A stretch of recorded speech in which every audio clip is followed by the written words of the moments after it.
Hoje eu queria propor uma discussão aqui que pode ser até um pouco polêmica, né? Eu vou dar um pouco da minha opinião sobre o teste de atributo e o uso, dele nos RPGs. E por que eu não demonizo completamente o uso do teste de atributo em jogos old school, por exemplo. Para quem não acompanha essa discussão, é uma discussão que foi muito colocada aí a partir do movimento da OSR, que é esse movimento de renascimento, uma busca do estilo de jogo que se jogava lá no início, do D&D, do hobby, do RPG. E uma das pessoas que balizou bastante essa discussão lá fora, foi o Matt Finch, que é o criador de um retroclone chamado Swords and Wizardry. E ele escreveu um documento maravilhoso aí que explica, para pessoas novas, qual a diferença, assim, do estilo de jogo old school, que é o Quick Primer, em inglês aí, que em português a gente traduz como uma rápida introdução aos jogos da OSR, e que o pessoal do Regra da Casa fez uma tradução muito boa, você pode achar aí, vou deixar o link aqui na descrição, E aqui no Brasil, quem levantou bastante essa discussão e tal, sobre o uso de teste de atributo ou não, foi o pessoal também do Regra da Casa, o Rafael Balbi aí, tem o D&D Moleque, deles, onde eles jogam sem uso do teste de atributo, que é uma prova viva aí de que dá pra jogar o RPG assim. Eu concordo demais, assim, com essa discussão. E vocês vão ver que a minha defesa do teste de atributo, ela passa, assim, por uma reflexão sobre a relação do jogador e do mestre dentro da mesa, Então, primeiro, assim, por que não se usa teste de atributo ou se evita usar, Porque o uso de testes de atributo ou perícias,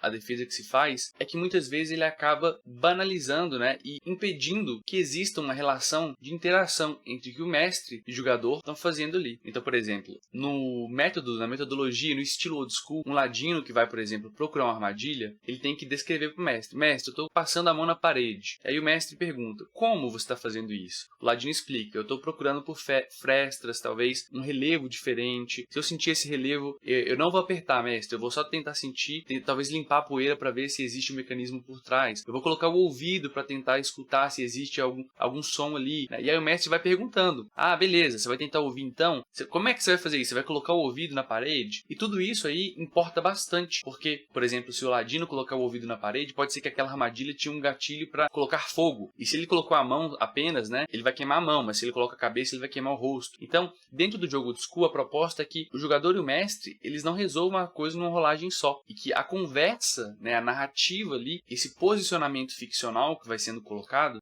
que é você se posicionar enquanto jogador dentro da ficção que está sendo colocada, fazer perguntas, para ter parâmetro para tomar suas decisões, ela seja feita. Muitas vezes o que a gente vê acontecer em sistemas que não são do OSR é, por exemplo, eu quero rolar para procurar uma armadilha. E aí você rola, pronto, Então, uma rolagem ali para procurar armadilhas, por exemplo, de uma perícia, de uma percepção, por exemplo, já resolve tudo sem ter toda essa narrativa, esse diálogo entre jogador e mestre. E esse diálogo, para mim, é uma das melhores coisas do RPG. Eu concordo demais nisso, Que deve haver, que esse posicionamento ficcional, ele deve acontecer. E a retirada, do teste de atributo, ele faz com que o jogo, ele incita o jogo a ter mais esse diálogo, porque não dá para resolver com perícia, não dá para resolver apenas com a rolagem. Então, nesse sentido, se é para resolver apenas com a rolagem, eu também não gosto assim de usar o teste de atributo. Mas eu acho que, assim como qualquer outras coisas, o teste de atributo dentro do D&D BX, por exemplo, o old school, ele é uma ferramenta como qualquer outra. E da mesma forma que a gente pode utilizar mal a ferramenta do teste de atributo e impedir que esse diálogo ficcional possa acontecer, a gente também pode utilizar mal outras ferramentas que existem, como por exemplo o teste de moral, como por exemplo uma rolagem de sorte, para saber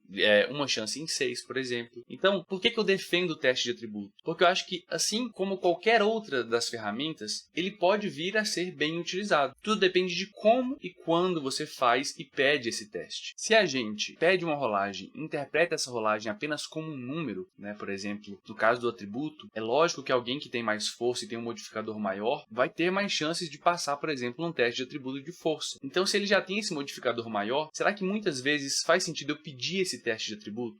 No fundo, o que eu penso é que é muito importante a intenção que está por trás do pedido de rolagem. Isso é o mais importante, porque eu posso dar um exemplo aqui de como eu vejo as coisas e que eu acho que às vezes, por exemplo, um teste de moral, ele pode ser feito da mesma forma, a reduzir a ação do jogador, o posicionamento ficcional dele, apenas uma rolagem. Pensa, por exemplo, uma situação hipotética em que o grupo está ali acampando no meio da floresta e aparece um tanto de lobos, Esses lobos começam a rodear o grupo ali para atacar o grupo. E aí um dos jogadores tem uma ideia excelente, inclusive isso aconteceu numa mesa minha, de pegar uma tocha e levantar para afugentar os lobos, já que ele já tinha percebido antes que os lobos têm medo de fogo, Eles não se aproximavam quando eles tinham fogueira. Então ele pegava a tocha assim e começou a tentar afugentar os lobos com essa tocha. Nesse caso, muitas vezes, o que dá para fazer é você falar assim: beleza, eu não vou pedir um teste de atributo ou de perícia para intimidar as criaturas, não. Eu vou fazer, na verdade, um teste de moral para os lobos. E aí vai olhar lá na ficha dos lobos. Você faz um teste de moral para os lobos baseado na ação do jogador e modificando esse teste pelo carisma, né, que o jogador vai ter ali. Se você faz só esse teste, perceba, eu só peguei o que está ali na ficha do lobo e só peguei o carisma do jogador e estou modificando e rolando. Se eu faço só isso, é a mesma coisa, na minha opinião, de eu pegar um teste de atributo e rolar, porque eu só estou rolando um dado baseado ali no que está na ficha do jogador. Então, a maneira e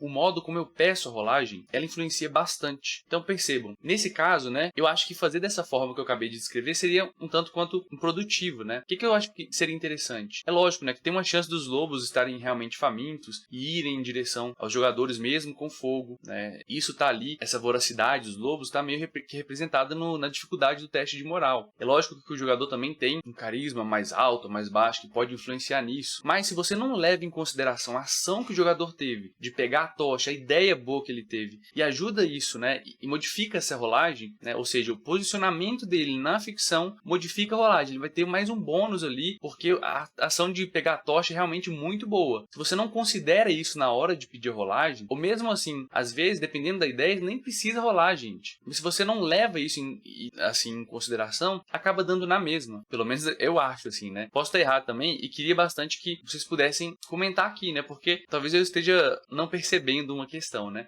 O que eu penso, assim, na verdade, é que no fundo, sempre que a gente tentar converter essa ficção, né, que é algo muito abstrato, assim, que está na minha mente, está na sua, em algo mais concreto, né, em busca de um parâmetro mais concreto, palpável, em números mais físicos mesmo, vai haver sempre uma perda. Porque eu imagino de uma forma e você imagina de outra, você jogador. Eu acho muito importante que o número exista ali, porque ele vai ser o ponto de contato entre a minha imaginação e a sua. Mas se esse número vier simplesmente por aquilo que está na ficha, seja no teste de atributos, seja no teste de moral, seja na reação do monstro, ele desconsidera essa relação. Então, por isso que eu acho que o diálogo é o mais importante. Porque aí eu como mestre, vou apresentar argumentos, na minha opinião, o jogador vai apresentar argumentos, e a gente consegue achar um meio em comum, mesmo havendo perdas, né? Porque eu nunca vou ter acesso à abstração da mente dele, e ele nunca vai ter a minha. Mas é nesse diálogo que a imaginação e a construção coletiva surge. Isso é uma barreira da própria linguagem que a gente vai ter, né? Mas tá ficando muito viajada essa ideia que eu tô falando aqui. Mas assim, o que eu digo é que se você consegue considerar esse diálogo e modificar a rolagem, mesmo que ela seja uma rolagem de teste de atributo, eu não vejo por que isso seria um problema. Muitas vezes ela não vai ser necessária mesmo, né? Não tem problema. Mas pode ser que alguma vez seja interessante você considerar e usar um teste de atributo nesse sentido. Isso não pode ser a regra, na minha opinião, porque você tem tantas ferramentas, não? Então, se o sistema, né, ele se propõe a ser uma caixa de ferramentas, e é algo muito legal que eu vejo o pessoal lá do Regra da Casa fazer, com o movimento Royal Fantasy, né, com o próprio Caves and Hexes, que é o sistema retroclone deles, né, que eu vejo o Kiral também fazer com The Vintage, né, que é um sistema também maravilhoso aí, minimalista, né, que busca esse diálogo mesmo, né, ficcional. Eu não vejo por que não utilizar também essa ferramenta. É lógico, né, eu concordo que ela acaba muitas vezes sendo uma ferramenta que a gente quase nunca vai usar, né, provavelmente nem vai precisar dela, porque muitas vezes o próprio diálogo entre jogador e mestre já vai resolver. Mas eu defendo o uso dela ainda se ela surgir naturalmente e considerar essa relação, essa conversa entre jogador e mestre. Mas essa é só a minha opinião, né? Quero ouvir a opinião de vocês. Então deixa aqui no comentário. Por favor, me apontem os pontos onde eu posso estar errado aqui e aquilo que eu posso não estar percebendo. E até o próximo vídeo aqui para mais dados críticos sobre RPG de mesa. Tchau, tchau.